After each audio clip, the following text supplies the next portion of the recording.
Shumë e rëndë është. Okej. Mbi 60.000 faqe është zyrtare në linkun e gjykatës speciale në Hagë.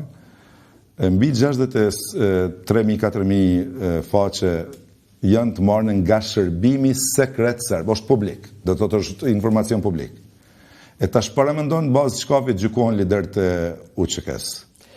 Sipas ju, zoti Huskaj, si e parashikoni procesin, si do jetë vendimi, sepse kemi një moment që dëshmia e James Rubin duket sikur e ktheu përmbys gjithë atë po themi që ishte kanalizuar që ata dënoheshin, po ajo dëshmi unë them që është një pikthesë. Tani pritshmëritë si janë, si e ke dëshmia James Rubin është vërtet që kthej, po unë mendoj që e kthej në opinion publik, se gjykata edhe para dëshmisë James Rubin s'ka ku të bazohet që ta finalizon me dënim. Ne kemi informacione, kontakte zyrtare përmes listë qendrore që